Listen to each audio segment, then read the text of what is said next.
You know, I may hate on Wikipedia, and I am old-fashioned. I don't use AI for anything on this channel to like any summary, nothing like that. I just used good old-fashioned Wikipedia, and I was about to be like, oh man, there's someone named Jorge Santana. That's crazy. He's a Hispanic guitarist, and his last name's Santana. Huh. They're literally brothers. Duh. Hi guys, welcome to Lee Reacts. Hope everyone's having a good day. I know I am, and you know, honestly, I've been better. But hey, the music's been helping tonight. I'm not gonna lie. So we're gonna be listening. I'm guessing to the band. It's called. Here we go. 50-50. Malo. I'm gonna say that's what the name is. Off the album Malo. Came out in 1971. San Francisco band. It's a 12-piece. Obviously, I don't know if it's fronted exactly, but you know, the brother of Carlos Santana, Jorge Santana. Suavecito is the song. I believe that's how you pronounce it. Hopefully, and it's got some amazing cover art. I guess that's like Mayan or Aztec imagery. It's so cool looking. You're gonna see it in a second. But it is considered Latin rock and funk and a bunch of other stuff actually. So let's freaking go. This is courtesy of our patron Scott. Thank you, Scott. I appreciate your support as always, my friend. Thank you for reaching out to me. Yeah, obviously I'm going through a lot right now, and I'm trying my best to keep the blinders on. You know, I got to do my job and do this stuff too. So it's definitely been a lot, and I appreciate everyone who's reached out. It's honestly made a huge difference. Seriously, thank you. I mean it. All right, here we go. Fresh listen. Suavecito. Malo. 3, 2, 1, go. Or Malo. Who knows, bro?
Rhythm is just so steady.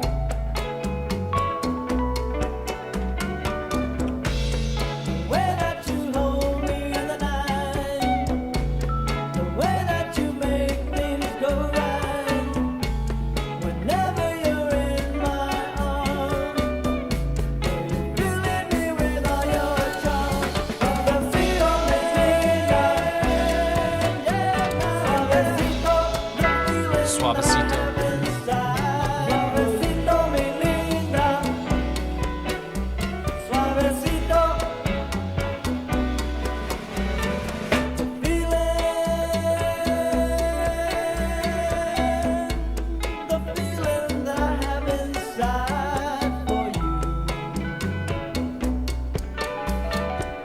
It's like a blend of like 50 stuff in that Latin sound. It's so cool. And the vocals, you know what I mean? I knew that you were my dream come true, but I think I found that day. Gonna make you mine in every way. Ooh, those horns, yes.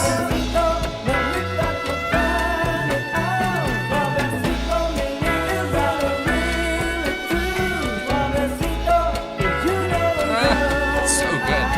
I love this.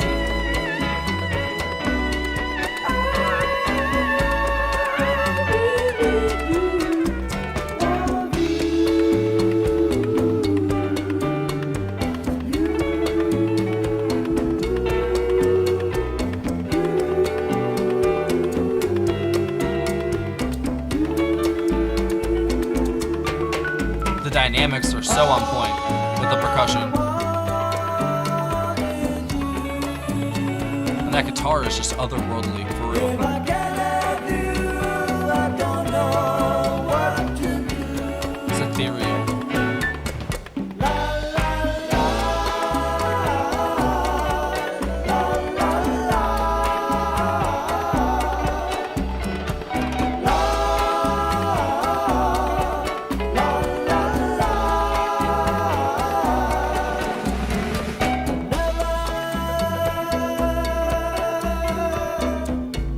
I never met a girl like you in my life.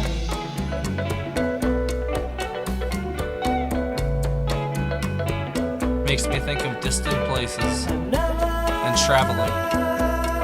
No, yeah. I never met a girl like you in my life.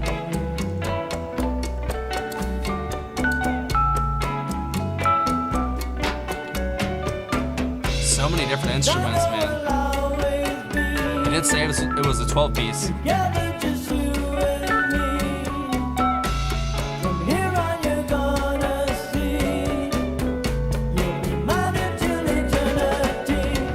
And baby, baby now. And we got to find it out. Suavecito, mi vida, really true. Suavecito, 'cause you know, girl, that I.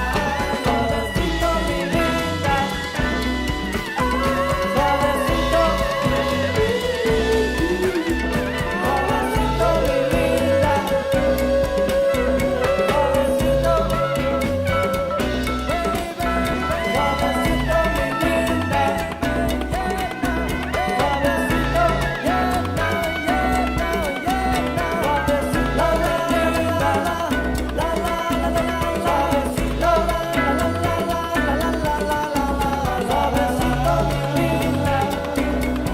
He's gonna go shake, right? Excellent track, man.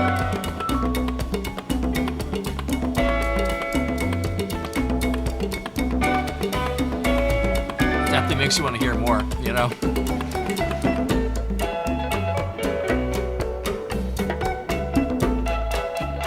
That guitar is just, ethereal, bro.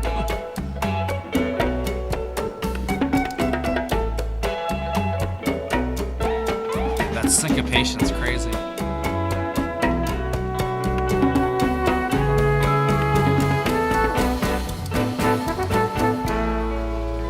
Oh, that's it.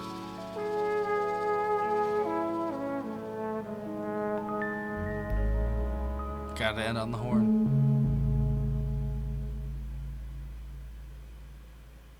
Man. That felt like a sexy time song. You know what I mean? Oh my goodness. And Scott said that he used to like sing that to his wife in the kitchen or something like that. And I see why, man. That is a very singable song. The rhythm is just incredible, like throughout. It's so layered. It's just infectious, you know. There's no way to not just like, you know, bob your head or tap your foot or get up and dance to that. That is, you know, that's a hallmark of all kind of Latin music. It just makes you want to get up and move, you know. And you pair that with almost an old-timey 1950s kind of sound in a way, with some of the vocals, not the Suavecito part, but the English part. Whoever was singing that, it kind of reminded me of like maybe even like some of the early 60s. That maybe that's a better description. Maybe some of like the lounge singers, you know, kind of vibe, and you know the marimba that was in there. It sounded like at points. It just really reminded me of that. That was the point. Those were the two parts that kind of gave me that vibe. The rest is, you know, pure kind of like Latin funk, I'd say. It's a really interesting mix of those two genres and styles, and with just standout electric guitar, but also it didn't stand out like completely. Like it definitely was beautiful to listen to, and if you listened for it, and like, you know what I'm saying, but it was completely a part of the sound.